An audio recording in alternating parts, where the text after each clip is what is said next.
Muito bem. Hoje, como culto especial, tenho um grande prazer e privilégio de contar com meu amigo pastor Samuel, pastor da Primeira Igreja Batista em Extrema, o último município das Minas Gerais. Ele vem nos abençoando desde ontem à noite na congregação em Guaranésia, hoje de manhã na nossa escola dominical, e agora à noite também vai ter teremos o privilégio de ouvi-lo. Um grande prazer ter você aqui, meu colega de seminário, colega de batalhas, está aqui no sul de Minas, na associação, amigo, e de profissão também, e para grande prazer ter você aqui, cara. Quero orar por você, entregar esse momento nas mãos do nosso Deus.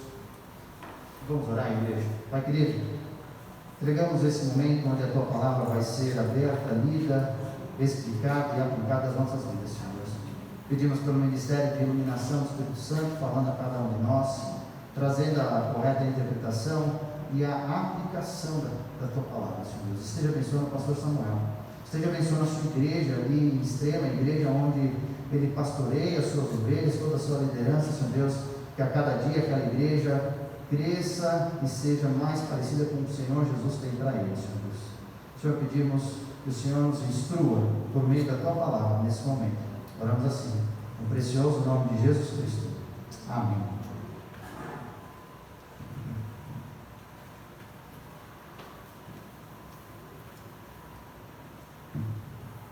Boa noite, irmãos. Eu só vou tomar a liberdade de tirar a máscara aqui.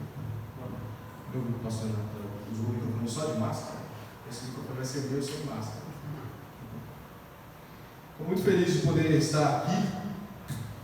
Desde ontem, à tarde, final da tarde, chegamos. Eu vim acompanhado do meu amigo, irmão em Cristo, líder lá da nossa igreja, o Rodrigo.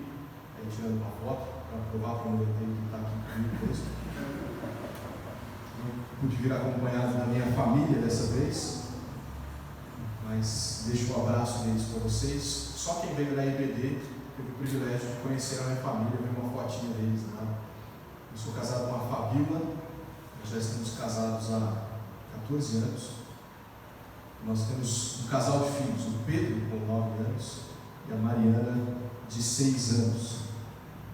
Por isso, hoje à noite ainda vamos voltar, já estou com saudade.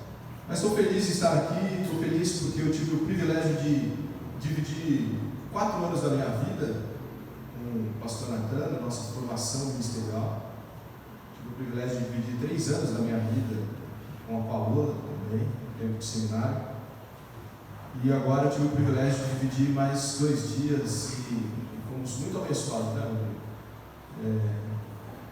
Foi um tempo muito bom. Eu agradeço aqui publicamente a hospitalidade que nós recebemos, foi muito bom. Também estou muito feliz porque essa igreja está completando 39 anos organizada, mas já 41 anos que os batistas estão por aqui, em Guaxupé, formalmente.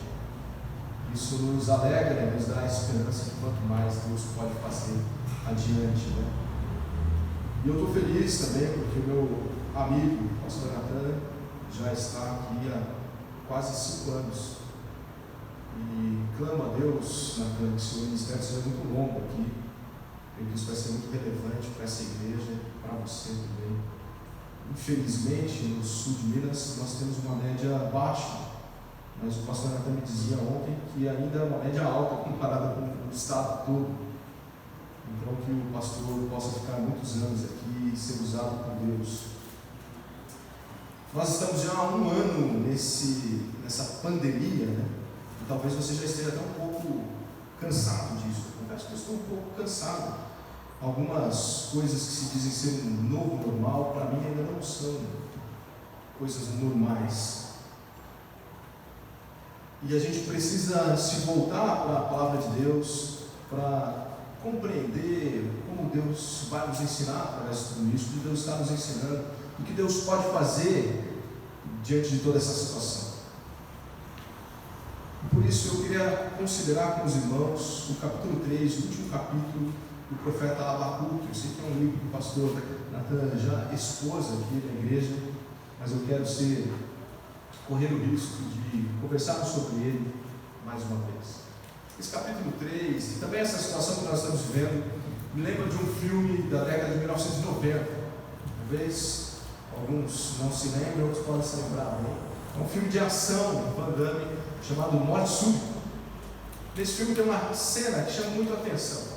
O ator principal, ele está com seus 2 filhos num jogo de hóquei, mais ou menos no início do filme, como ele começa. E daí então ele precisa levar a filha ao banheiro durante ali o jogo, e ele dá uma orientação para o seu filho mais novo. Ele diz enfaticamente: não saia do seu lugar até que eu volte. Vou levar a sua irmã no banheiro, eu volto, fique aqui, não saia daqui. Mas quando ele sai das arquibancadas ali com a sua filha, né, para ir ao banheiro, ele se depara com um grupo de criminosos, e então ele começa a combater aqueles criminosos, e a ação vai crescendo ali durante aquela trama, e de lutas, de socos, chutes, passam para tiros, explosões, até que um helicóptero cai no meio da arena ali de hóquei, um caos total, o pânico toma conta das pessoas que saem correndo, se atropelando nas arquibancadas. Nessa altura, com o ginásio já bastante destruído, a plateia vazia praticamente, o Van Damme volta para o seu lugar onde havia deixado o seu filho, e encontra o menino chorando de medo. No meio dos seus soluços, ele diz para o pai: eu não saí do meu lugar como o senhor não. O nível de obediência desse garoto é o sonho de todos os pais. Eu tenho 2 na minha casa, apesar dos riscos que ele correu na trama. Mas a postura desse menino serve para ilustrar o que nós devemos ter, e que é a confiança de Abacuque revelada no último capítulo do seu livro. Deus, eu não sei o que o Senhor vai fazer, mas o Senhor disse para eu aguardar, eu vou ficar aqui no meu lugar, esperando a tua ação. Nós vivemos sim momentos turbulentos, circunstâncias que são amedrontadoras. O profeta ouviu de Deus que a situação dele ficaria ainda pior do que já estava. Eu não sei se a nossa situação vai ficar ainda pior do que já está. Abacuque bate boca com Deus, tenta contestar a justiça de Deus, tenta contestar a coerência de Deus, mas entende que as ações do Senhor sempre são boas e sempre são certas, ainda que elas doam, ainda que elas pareçam pesadas demais. Então ele passa a ter uma postura diferente, uma postura como esse garoto. A reação do profeta Abacuque é de confiança em meio ao temor. E essa precisa ser a nossa reação diante do medo. Medo Abacuque tinha bastante, mas confiança ele tinha ainda mais. Muitas vezes, meus irmãos, em muitas situações, quando eu olho para essa situação toda e penso nas pessoas enfermas, um jovem da nossa igreja, hoje à tarde, transferido para a UTI, dói meu coração, eu tenho medo, mas eu tenho ainda mais confiança no Deus que é soberano e que está cuidando de toda essa situação. Então, por isso, Abacuque compõe aqui um cântico, que eu estou chamando de o cântico da obediência paciente. Eu penso que estudar esse livro é muito relevante para os nossos dias. Talvez você pode rever ou relembrar aí suas anotações, ou eu não sei se há gravações de quando o pastor Natan pregou Abacuque aqui. Abacuque tem perguntas que são perturbadoras. Ele começa, por exemplo, perguntando: até quando, Senhor? Até quando isso vai acontecer? Ele é ousado a ponto de perguntar: Deus, por que o Senhor é tão indiferente a toda essa situação? Talvez essa é uma pergunta que possa estar no seu coração. Deus, o Senhor é incoerente. Como o Senhor disse que é bom e eu estou vendo tantas coisas ruins acontecendo aqui? Mas a resposta clara que Abacuque tem da parte de Deus e que muda a sua disposição é: Deus nunca se engana. E Ele nos traz consolo, renova a nossa esperança para que a gente possa enfrentar dias difíceis. E esse livro, que traz uma situação já vivida há tantos anos atrás, tantos séculos, traz consolo, renova a nossa esperança para vivermos nessa situação que nós estamos vivendo já há 13 meses.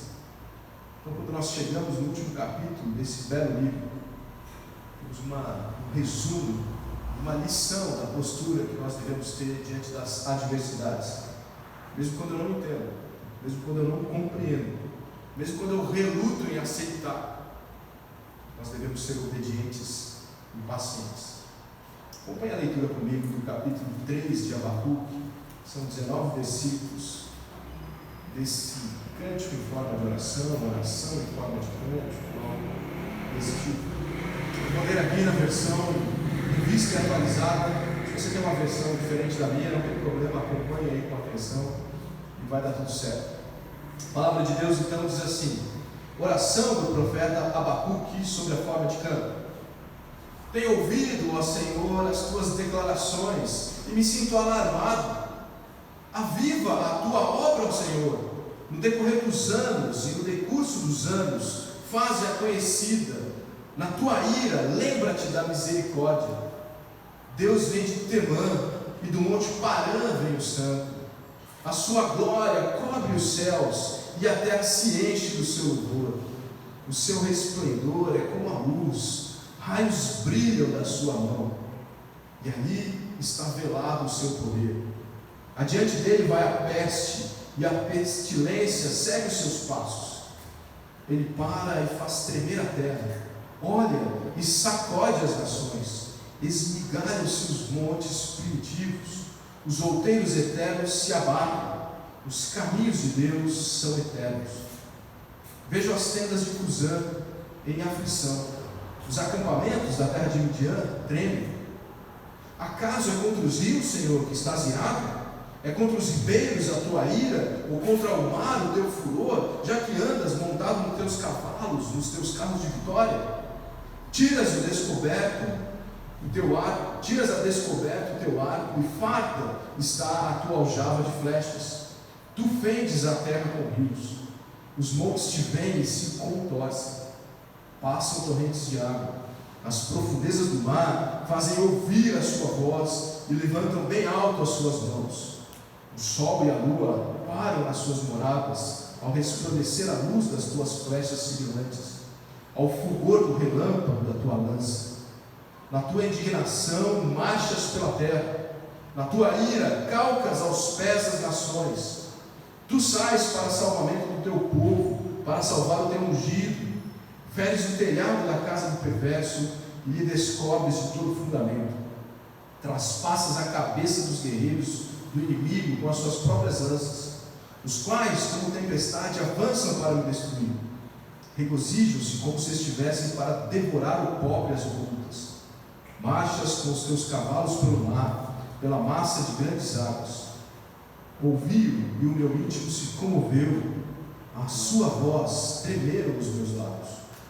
Entrou a podridão nos meus ossos e os joelhos me vacilaram, pois em silêncio devo esperar o dia da angústia que virá contra o povo que nos acomete. Ainda que a figueira não floresça, nem haja fruto na vide, o produto da oliveira minta e os campos não produzam mantimento, as ovelhas sejam arrebatadas do aprisco e nos currais não haja gado, todavia eu me alegro no Senhor, exulto no Deus da minha salvação. O Senhor Deus é a minha fortaleza e faz os meus pés como os da corça e me faz andar altaneiramente. Começa de canto para instrumentos de corda. O livro de Abacuque começa então em um vale profundo e termina nas alturas excelsas, na alegria, no regozijo, na confiança em Deus. O profeta vai do desespero à esperança, do temor à fé, da angústia avassaladora a uma exultação indizível, cheia de glória. Nesse capítulo, Abacuque muda o seu estilo. Se antes ele fazia perguntas para Deus, agora ele o adora. Muda o seu conteúdo. Se antes ele estava preocupado demais, questionando demais, agora ele está esperando e adorando. Para expressar isso, então ele compõe esse belíssimo poema, um hino de louvor, uma joia no saltério hebraico. Esse canto deveria ser entoado por gerações, para que pudesse dar às gerações futuras a mesma esperança que o profeta passou a sentir ao reconhecer que Deus é soberano e sempre faz o que é certo. A beleza do estilo literário desse cântico, ele não tem muitos paralelos na poesia hebraica. Traduções são sempre complexas, sempre se perde muito, ainda mais quando se traduz música, quando se traduz poesia. Mas esse é um dos mais belos cânticos de louvor de todo o Antigo Testamento. Ele é ousado no seu conceito, ele é sublime no seu pensamento, ele é majestoso na sua dicção, ele é puro na sua retórica, como bem afirmou um especialista. Além disso tudo, o que há de mais belo no capítulo é seu ensino. Essa música nos ensina a viver no tempo presente, à luz das promessas futuras. É isso, e somente isso, que pode fazer o cristão não pirar, não desistir, não cair em crises de ansiedade ou numa profunda depressão. Porque os nossos dias são maus, mas a esperança futura é o que nos mantém em prumo.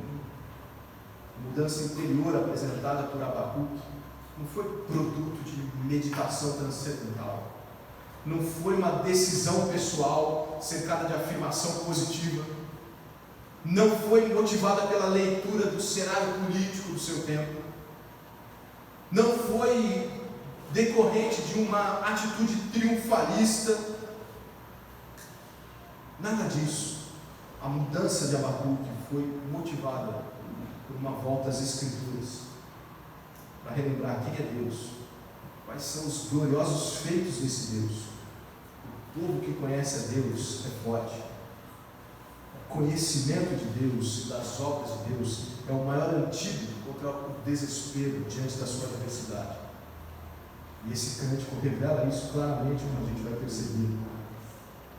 Quando você olha para as Escrituras, você não fica com dúvidas de que as rédeas da história estão nas mãos grandes e poderosas do nosso Deus, o único vivo e verdadeiro. Os impérios sobem e descem, do mesmo jeito que se estabelece, caem, voltam ao pó. Deus desbanca os poderosos e exalta os humildes. Por isso a canção de Abacuque nos ensina que a fé nos leva a expressar a alegria, independente das circunstâncias ao redor. Vejamos então no último capítulo de Abacuque 4 grandes lições que o profeta aprendeu e a Bíblia segue ensinando ao povo de Deus que vive em meio a aflições. A primeira lição, eu quero trazer 4 frases, talvez possa ser mais memorizado, mas anote aí se você tem esse costume, no canto da sua Bíblia, no papel, no celular. A primeira lição é essa: a palavra e a oração trazem restauração. A palavra e a oração trazem restauração. Não sei quantos aqui estão na igreja desde criança. Se você está na igreja desde criança, você tem aprendido o poder desses 2 elementos na vida do crente. Meu amigo Rodrigo aqui, ele ia falar que eu estou esquecendo de um, mas eles estão um pouquinho acima, eu acho, dos outros do terceiro. Porque ele fala que é Bíblia, oração e igreja. Sim, quem de fato está dedicado à Bíblia e à oração não consegue viver sem igreja, né? Mas desde pequeno talvez você tenha aprendido: leia a Bíblia e faça a oração se quiser crescer. Ouvir a Deus por meio da palavra e falar com Ele por meio da oração é a receita para uma vida vitoriosa. Não uma vida vitoriosa necessariamente pelos padrões dos nossos dias, mas diante de Deus. Por isso mesmo o fiel ele anseia pelo cumprimento da obra de Deus na história. Ele está sintonizado com a agenda de Deus. Nós temos algumas verdades aqui nesses 2 versículos iniciais. A primeira verdade é que ouvir a palavra de Deus é o que conduz a uma oração mais fervorosa. Se você acha que sua oração está com problemas, talvez não seja porque você está orando pouco ou orando errado, talvez seja porque você está lendo pouco a Bíblia e não conhece tão bem o Deus a quem você está clamando. Bíblia e oração precisam andar de mãos dadas. Abacuque ouve a voz de Deus e ora, porque a palavra de Deus é o que produz em nós essa dependência. A voz de Deus nos põe de joelhos. Ao longo da história, a igreja triunfou sempre que ela priorizou a palavra e a oração. Por outro lado, sempre que a igreja abandonou a fidelidade às Escrituras, sempre que ela abandonou o zelo por uma oração fervorosa, ela se desviou, ela se perdeu. Isso, inclusive, é marca dos nossos dias.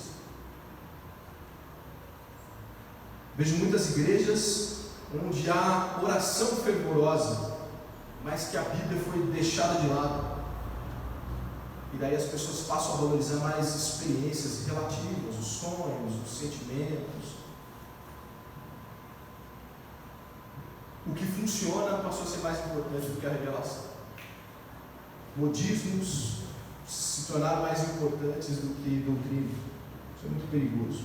Mas também, por outro lado, eu vejo algumas igrejas que são muito sérias no estudo da palavra de Deus, ensinam as Escrituras, mas perderam o seu fervor, perderam a fé, oram um pouco, e quando fazem de uma forma muito mecânica, engessada, demonstrando claramente que não tem muita intimidade com Deus.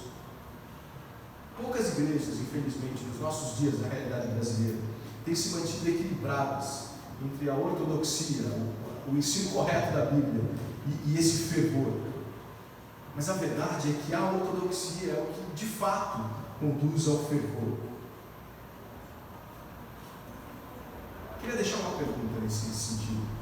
O que você acha que tem levado as igrejas a ter, no mínimo, 3 vezes mais pessoas no culto de domingo à noite do que na reunião de oração na semana? Eu não conversei com o pastor Natan, como que é a média aqui em Washington. Estou falando, pensando na minha, lá em Extremo. Por que numa situação normal, né? Não vou nem falar de pandemia, a gente tinha 130 pessoas no culto de domingo e 30 na reunião de oração? Ouvir a palavra de Deus conduz a oração fervorosa. Quanto mais você estudar a Bíblia, mais você vai querer se ajoelhar diante de Deus. Pode ser só simbolicamente, a oração não precisa ser de joelho, mas essa é a ideia. Ouvir a palavra de Deus, ela também traz segurança. O profeta Abacuque, ele estava temeroso, mas quando ele ouviu a palavra de Deus, quando ele ouviu que Deus disciplinaria Judá, ele primeiro ficou com um espanto, mas na sequência Deus fala para o profeta: eu vou julgar a Babilônia, porque eu sempre faço o que é correto, eu sempre puno o pecado. E daí, se você voltar um pouquinho, você vai ver que Deus proclama 5 ais contra as nações de julgamento. Mas essas respostas de Deus a Abacuque trazem impacto ao seu coração. Ele fica espantado ao perceber que o Deus Santo e Soberano não deixaria de julgar o pecado, ainda que fosse necessário punir o seu próprio povo. Ele ficou alarmado ao reconhecer que o juízo de Deus pune mesmo aqueles que Deus antes usaria para punir o seu próprio povo. Mas diante da revelação de Deus, Abacuque foi transformado de um questionador em um adorador. A palavra de Deus tirou Abacuque do vale do medo para a montanha da fé. Quando ele ouviu a palavra de Deus, essa mudança foi operada, porque a palavra de Deus traz segurança. Por isso nós precisamos ouvir a palavra de Deus. Ouvir a palavra de Deus em nossos dias é algo bastante diferente do que de fato aconteceu com Abacuque aqui nesse livro. Ele ouviu mesmo a palavra de Deus, ele ouviu Deus falando. Eu não duvido que Deus possa aparecer para você no sonho, eu não duvido que Deus possa te dar uma visão, eu não duvido que Deus possa até falar de forma audível para você, eu não duvido dessas coisas. Eu não duvido disso porque o meu Deus é o Deus Todo-Poderoso. Quem sou eu para querer limitar a sua ação? Mas o que eu vejo olhando para as Escrituras é que, ainda que isso seja possível, isso parece não ser tão necessário nos dias de hoje. Porque nós que vivemos na era da igreja somos um povo privilegiado por termos toda a revelação que Deus quis dar ao seu povo, a Bíblia. Nós moramos num país onde temos grande liberdade de culto, facilidade de acesso à Bíblia, e nós temos excelentes traduções da Bíblia na nossa língua. Inclusive, se você baixar um aplicativo no celular, aí você consegue ter 5, 6 de graça.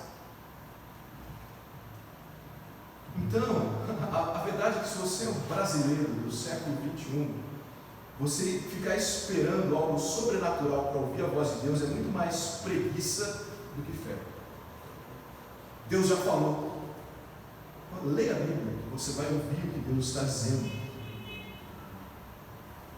Nós podemos ouvir Deus estudando as Escrituras, na sua devocional, no seu culto doméstico, no seu momento a sós com Deus, ou também como igreja, por meio dos cultos, ouvindo mensagens bíblicas. Eu não sei quem são os pastores auxiliares do pastor Natan. Os meus são Augusto Nicodemos, Éder Júnior, alguns gostam do Paulo Júnior, esses pastores conhecidos aí. Provavelmente vocês ouvem alguns desses aí também. São pastores auxiliares do Natan. Ele prega para vocês no domingo e os outros pregam para vocês aí durante a semana. Mas ouçam os bons, né? Por favor. Eu não vou citar os ruins aqui, porque está gravando, depois dá processo. Mas quando a palavra de Deus é ouvida com sinceridade, ela produz em nós uma visão muito mais clara de quem é Deus, de como Ele age. E quando você se lembra disso, você descansa. Quando você lembra o tamanho do seu Deus, o poder do seu Deus, o caráter do seu Deus, isso só pode redundar em segurança, mesmo em meio às piores adversidades. Ouvir a palavra de Deus também nos conduz a uma oração que o exalta. Depois de ouvir Deus 2 vezes, o profeta começou a orar ao Senhor e não mais a discutir com Ele. Se você não se lembra de Abacuque, nunca leu o livro, depois tenha curiosidade durante a semana e você vai ver como no começo Abacuque é afrontoso. Se meu filho fala desse jeito comigo, ele já leva um tapão na boca. Isso não pode falar também, né? Está gravando. Isso também dá processo. Ele é disciplinado corretamente, como a Bíblia ensina, ele é papado. Mas Abacuque muda de postura depois que ele ouve Deus. Ele passa a exaltar a Deus, ele começa a adorar a Deus. Abacuque não mais questiona a Deus, achando que Deus está em silêncio, ou que Deus é indiferente, ou mesmo que os seus métodos são errados. Ele nem mesmo na sua oração, cântico, ele pede que Deus mude a disciplina que ele disse que faria. Ele simplesmente se submete, extasiado com a glória de Deus, e o adora. Porque é isso que a revelação de Deus faz. Ela nos leva ao pó da humilhação, nos coloca no nosso devido lugar. Ninguém pode contemplar a glória do Senhor e permanecer no mesmo. Ninguém pode ouvir a Deus e não mudar de atitude. Quem conhece a Deus, ouve com temor a sua palavra, jamais será um leviano ou inconsequente. Agora então Abacuque se mostra interessado na glória de Deus e em nada mais. O que importava para ele agora era a santidade de Deus. Ele não queria mais saber do pecado dos judeus, ou mesmo do pecado ainda pior dos caldeus. Ele está concentrado em Deus e ele o adora. Nós devemos aprender a ver Deus no seu santo tempo, acima do fluxo da história, acima das tristes cenas do nosso tempo. Na presença de Deus, a única coisa que se destaca é a sua natureza santa e o contraste com o nosso próprio pecado. Por isso, o que Abacuque pede nessa oração nem é livramento. Ele tira o foco do homem e ele coloca o foco em Deus. O profeta não ora mais para que Deus mude o seu plano. Agora ele ora para que Deus cumpra o seu plano. Aviva é a oração de Abacuque. Avivamento é sua oração hoje. Que as pessoas se submetam mais a Deus, conheçam mais a Deus e se alegrem nisso. Essa é a sua oração, isso é o avivamento verdadeiro.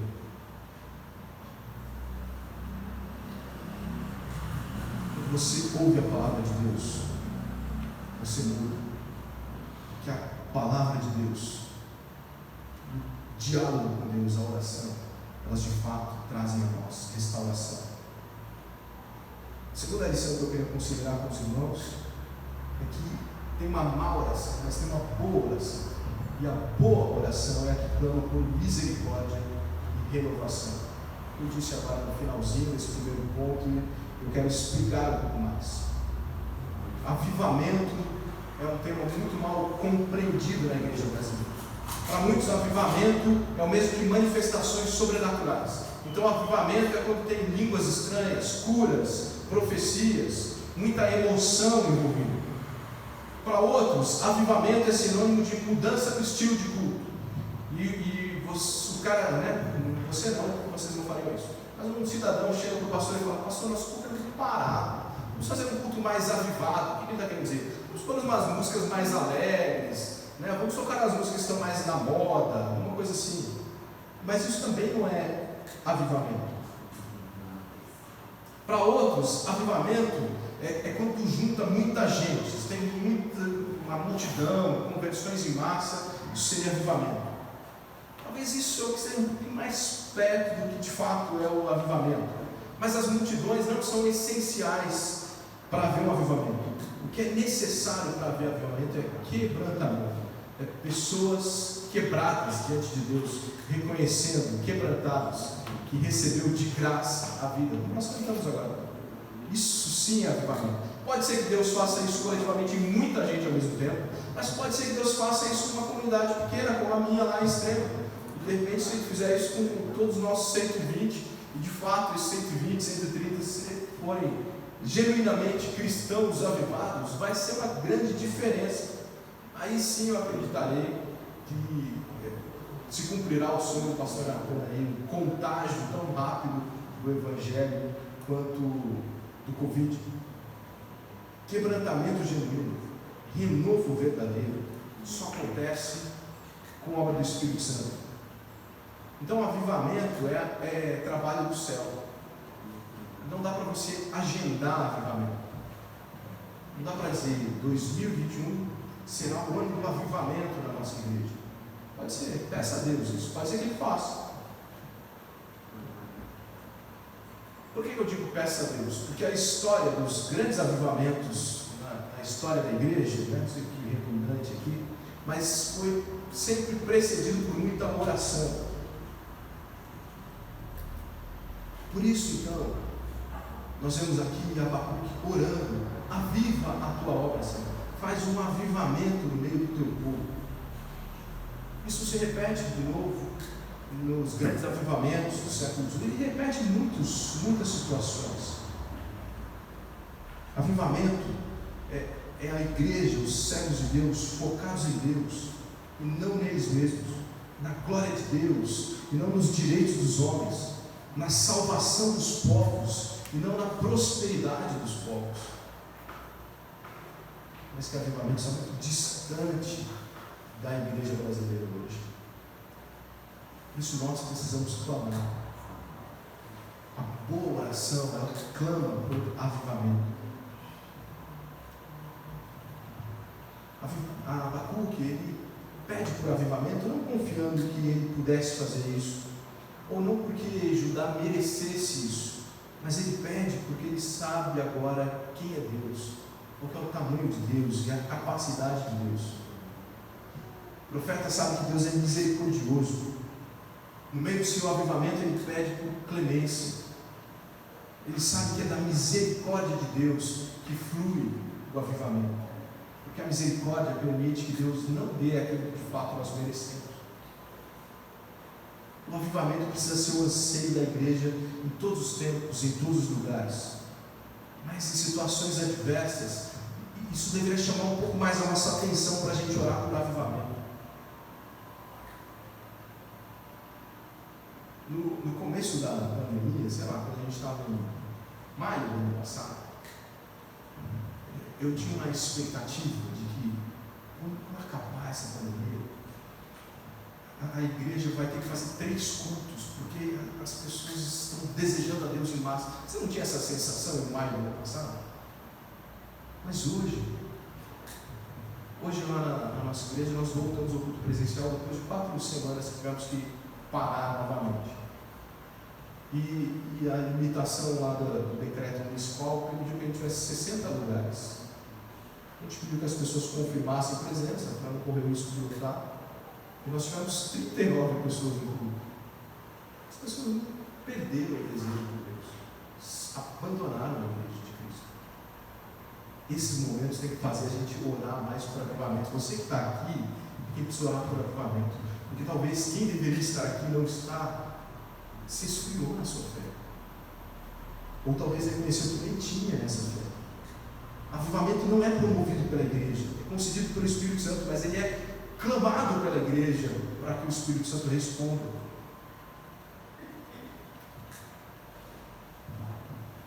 Também é fundamental reconhecer que o profeta pede por avivamento e não por ausência de sofrimento.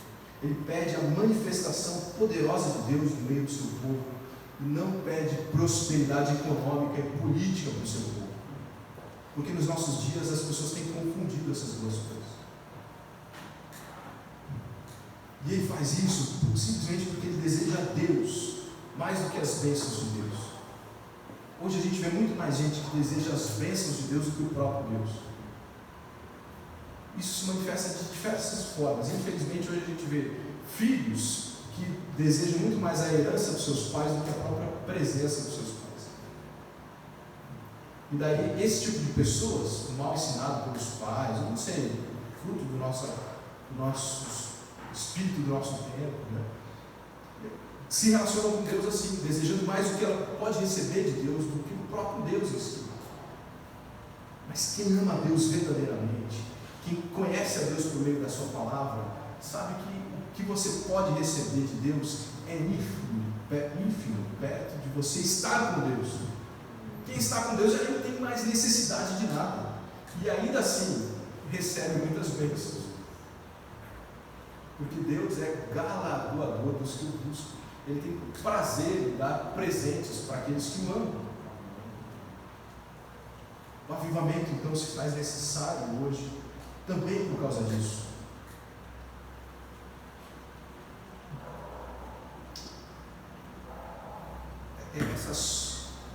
Essas polarizações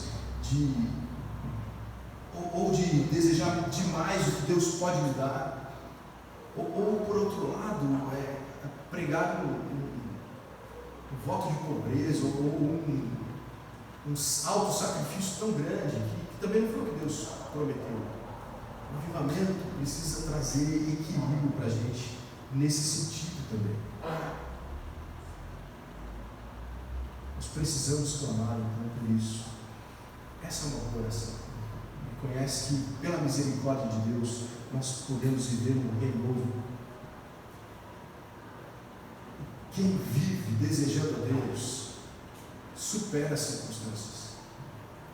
Supera.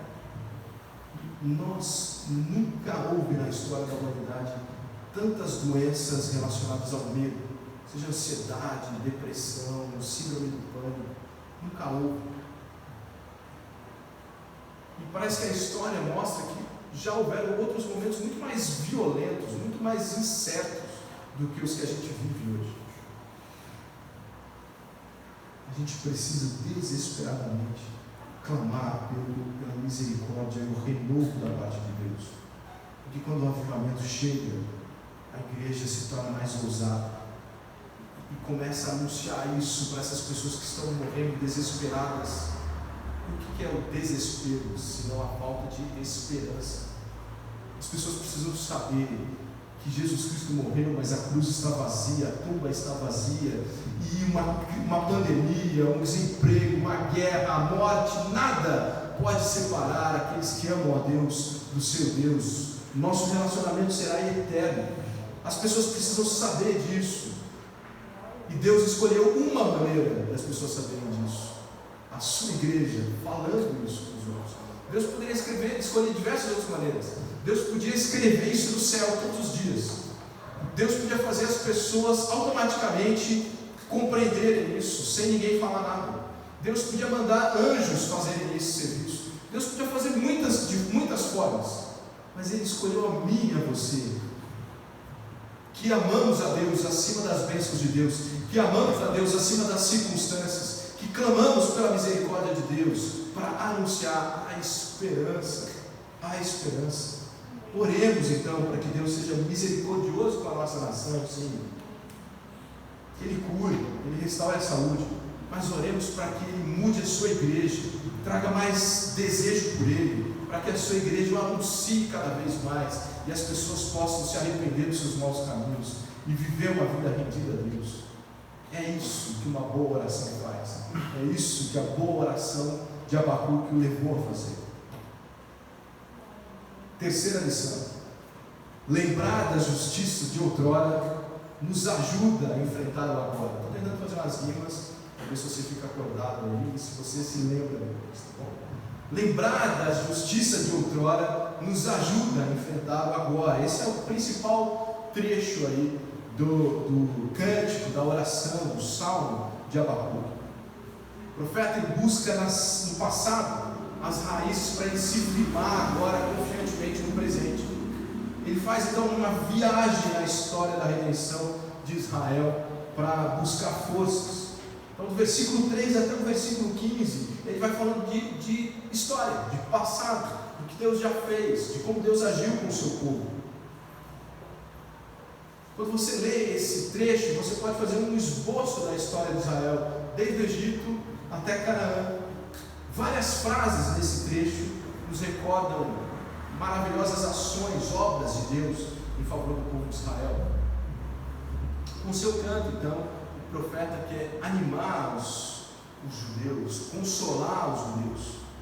Os crentes devem esperar e confiar no Senhor, porque Ele não muda. Lembre de como Deus já agiu. O mesmo Senhor que realizou a redenção de Israel nos dias de Moisés, o mesmo Deus que salvou Israel nos dias dos juízes, o mesmo Deus que agiu nos dias de Abacuque, Ele continua fiel hoje. O mesmo Deus que agiu no início da história da igreja, o mesmo Deus que agiu durante a Idade Média, o mesmo Deus que agiu durante a Reforma, o mesmo Deus que agiu durante os avivamentos, o mesmo Deus que trouxe a igreja batista aqui para Guaxupé 41 anos atrás, esse mesmo Deus continua fiel até hoje. Então lembre-se do histórico desse Deus, veja o currículo dele, saiba como você pode confiar nele. O que diminui o nosso conforto nos dias de hoje não é o fato de Deus não mais agir em favor do seu povo, porque isso não é verdade. O problema é que a superficialidade desse entretenimento religioso tem formado uma geração de crentes que não conhecem os grandes feitos de Deus, uma geração que é tão analfabeta sobre Deus que ousa declarar como Deus deve agir em favor dela, ao invés de se submeter a esse próprio Deus que é poderoso. Ele é o Todo-Poderoso. Conheça Deus. Se você está com medo, conheça mais a Deus. Precisamos voltar ao tipo de adoração que se concentre na glória de Deus, para que com conhecimento nós possamos adorar a Deus, somente a Deus e com confiança. Muitos termos aí que ele diz, vou destacar alguns. Ele fala sobre o Temã e o Monte Parã, que estão ali localizados entre o Sinai e Edom. São dois lugares que recordavam intervenções do Senhor na época da caminhada do povo de Israel, do deserto até Canaã. Foi nessa região que Deus apareceu para Moisés. Foi nessa região que a sua glória fez tremer o monte. Foi ali que Deus se manifestou de forma salvadora. Foi ali que Deus, de fato, decretou a libertação de Israel. Era isso que os contemporâneos de Abacuque precisavam lembrar. É isso que a gente precisa lembrar.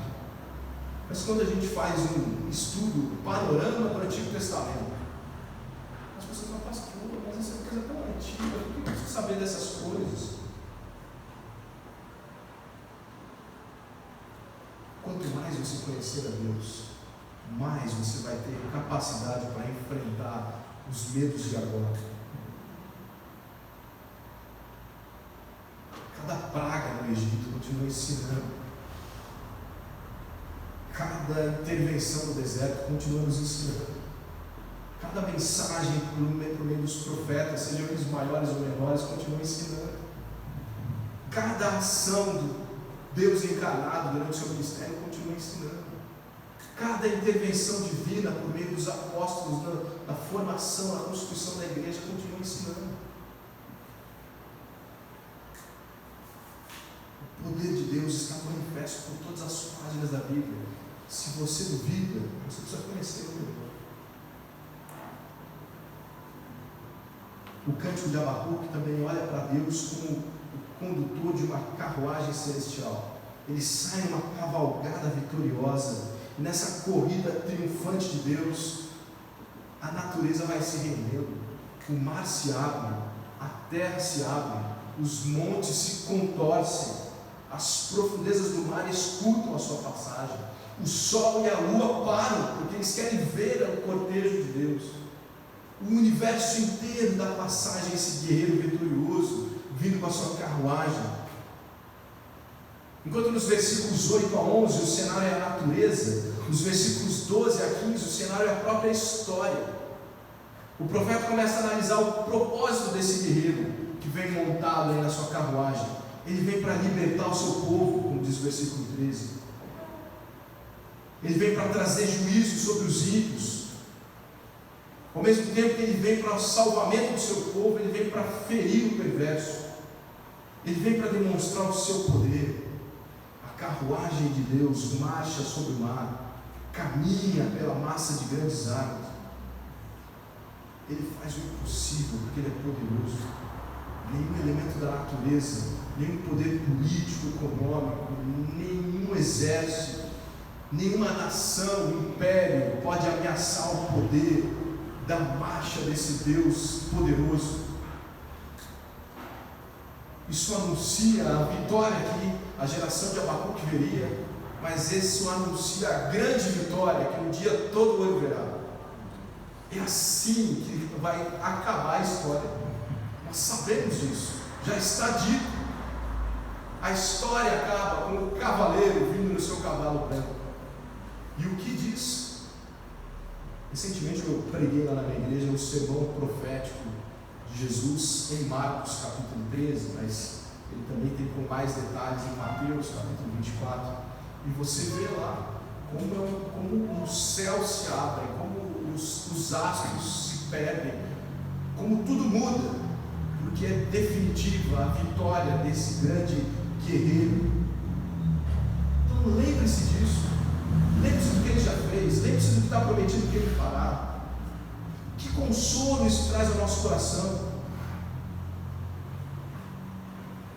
E daí a gente pode cantar aquele hino, descansando no poder de Deus. Ele tem uma frase muito interessante, não sei quantos conhecem esse hino, acho que a maioria.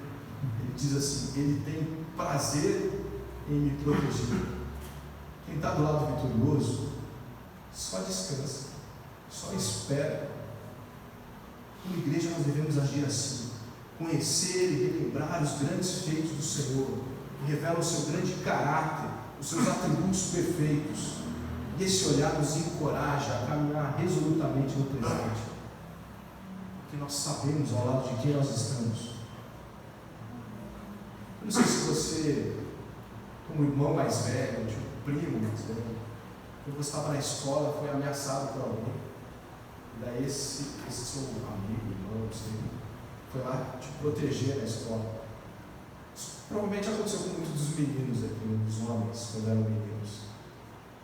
Não com o nosso irmão aqui, que é mestre em Rapkido, ele nunca precisou disso. Mas eu, até os 15 anos, eu tinha 1,48 m.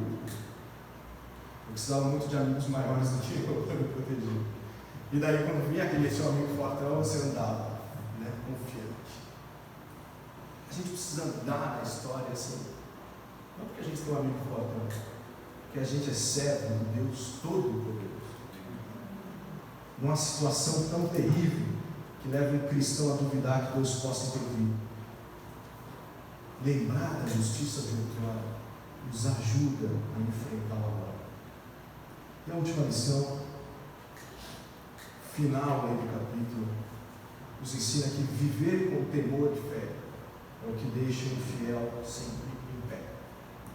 Não nos derruba. O cântico termina com a mais absoluta afirmação de fé. Infelizmente, pelo que eu não conheço tantas músicas assim. O Rodrigo conhece mais, talvez o Bruno conheça mais. Mas a gente só canta o final desse capítulo 3 de Abacuque, né? Eu conheço músicas que falam dos outros trechos de Abacuque. Mas o final nós cantamos. Mas já é bom, já nos lembra da fé. É uma grande afirmação de fé no final de Abacuque, versículos 16 a 19. O profeta chega então nesse ponto, confiando tanto na soberania de Deus, que agora ele está preparado para aceitar qualquer situação, qualquer circunstância. Agora ele está dizendo, pode vir o que for, venha o que vier, agora eu estou do lado de Deus e eu não vou ser derrubado. É assim que o fiel sai dos seus momentos com Deus. Ele sai tão confiante que pode vir o que for. Fé não é algo absurdo. Ela envolve sim o sobrenatural, mas ela não é absurda. A fé não é um salto no escuro, como afirmam os existencialistas, por exemplo. A fé é uma caminhada segura. Andar em fé, a palavra de Deus diz que é andar na luz. Andar no escuro é outra coisa. Tem a ver com outro ser aí que não é com o nosso Deus. Andar com o nosso Deus é andar claras, é andar com confiança, é andar resolutamente. Se um homem tem perguntas, Deus tem a resposta. A certeza de ontem dá tranquilidade para hoje, projeta esperança para amanhã. Fé não é absurdo, mas a fé também auxilia a colocar as nossas emoções no lugar. Se Abacuque tivesse dependido dos seus sentimentos, ele nunca teria escrito essa canção. Posso fazer um parênteses aqui, né? O pastor está ali fora, então eu vou aproveitar. Aí ele apareceu. Há poucas músicas boas no contexto evangélico hoje, porque não falta sentimento. Tem muito sentimento, mas o que falta é relacionamento com Deus. Se as pessoas se relacionassem um pouquinho mais com Deus, como Abacuque se relacionou com Deus, elas fariam canções mais profundas, como Abacuque fez. Mas o excesso de sentimentalismo tem feito a gente, graças a Deus eu não vi isso aqui, nem ontem lá em Guaranésia, mas em muitos contextos tem feito as pessoas cantarem e você não sabe se ela está cantando para o esposo, para o namorado, para o apaixonite, aí sei lá. O relacionamento com Deus ficou algo tão sentimental, muito vazio. Você não sabe se é. Eu não conheço muitos cantores gospel, tá bom? Então eu vou falar algum aleatoriamente, não me lembro não. Você não sabe se é Cassiane ou se é Gustavo Lima. Triste isso. Fecha o meu parênteses. Mas ao olhar para o futuro, Abacuque viu então a sua nação rumando para a destruição. Algo para se desesperar. Quando ele olha para dentro de si, ele se viu morrendo de medo, tremendo. Quando ele olhou ao redor, ele viu um sistema que estava prestes a se desintegrar. Mas quando pela fé, ele olhou para o alto, o que ele viu? Ele viu Deus, o seu alto e sublime trono, o seu santo templo. Então seus medos foram embora. Ele passa a andar pela fé. Andar pela fé é se concentrar na glória de Deus, e não mais na fraqueza humana. Quando o profeta ouve o relato dos feitos de Deus, ele tem uma visão da glória de Deus. Ninguém pode contemplar a glória de Deus sem ficar com medo, mas também ninguém pode olhar para o poder de Deus sem ficar confiante. E Deus consegue equilibrar essas duas sensações. Nós temos que perceber a glória de Deus e agir de modo coerente com a sua vontade. Por isso, Abacuque desfruta de uma confiança inabalável. Entenda bem, meus irmãos, o que ele está dizendo aqui nos versículos 17 e 18. O povo de Judá, ele dependia totalmente da agricultura para sobreviver. Os recursos financeiros vinham das lavouras, dos rebanhos.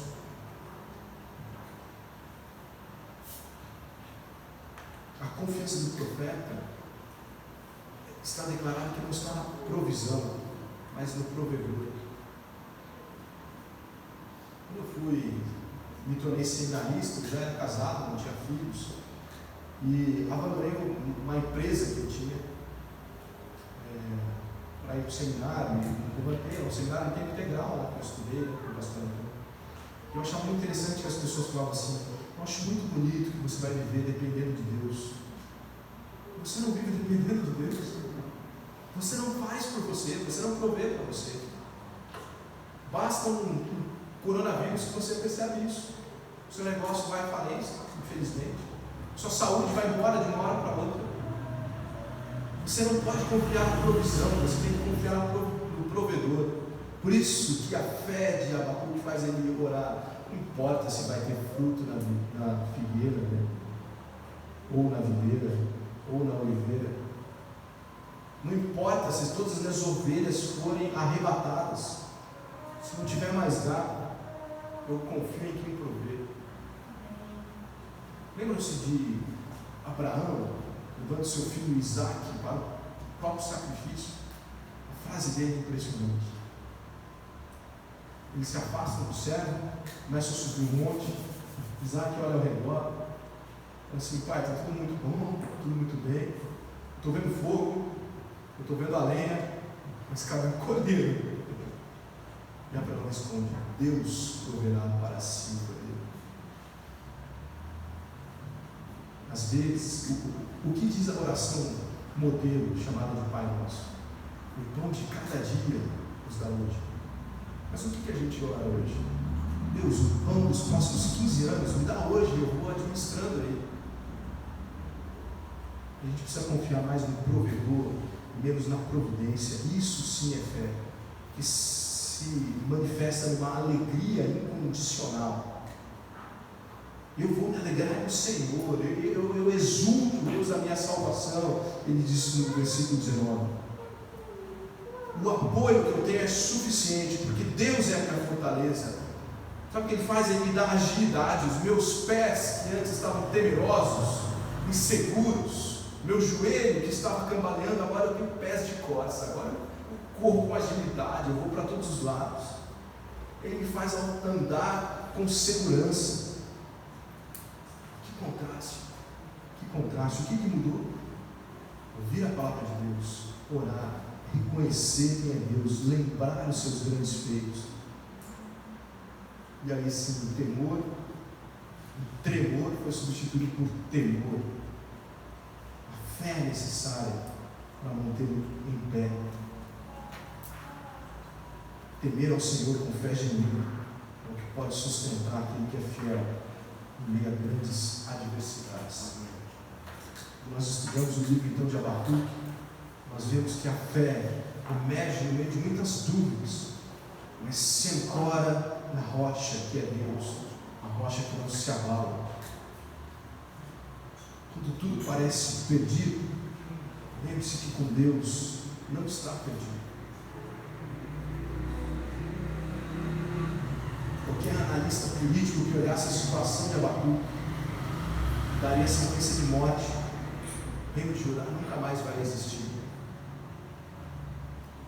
Mas diante de Deus, o forte se torna fraco, e o fraco é revestido de força. O plano de Deus sempre prevalece. Quando nós chegamos ao final dos nossos recursos, nós temos que lembrar que os recursos de Deus nunca chegam ao fim.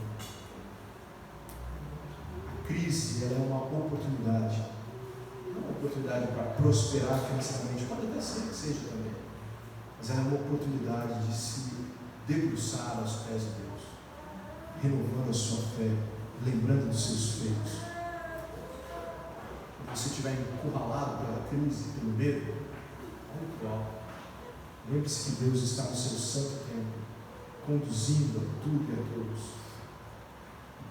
De fato, Deus está acima de todos. Está mesmo, controlando a história. Ainda que o mundo ao nosso redor se transforme, ainda que os ímpios se levantem com fúria contra nós, ainda que faltem recursos materiais para uma sobrevivência digna, ainda que a doença e a morte estejam ameaçando o nosso cotidiano, nossa confiança permanece inabalável em Deus. Talvez você esteja clamando: até quando? Eu estou. Mas não permita que esse seu clamor faça você perder a esperança, mas que Ele renove a sua esperança no único Deus vivo e verdadeiro, como em toda a história. Feche seus olhos, eu quero orar por você. Senhor, meu Deus, muito obrigado por esse cântico que o Senhor mesmo, pelo Teu Santo Espírito, inspirou a Abacuque.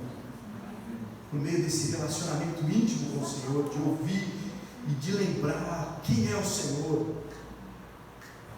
Deus, pode ser que aqui haja muita gente com medo, inseguro, muitas perdas materiais nós temos depois de 13 meses de pandemia, muitas perdas de saúde. Mas Deus, que no meio das nossas adversidades, nosso olhar esteja firme nas coisas do alto, no Deus que está no seu santo templo, governando toda a história. A gente se relembre sempre que nada pode nos separar do amor de Deus que está em Cristo Jesus, nem a morte.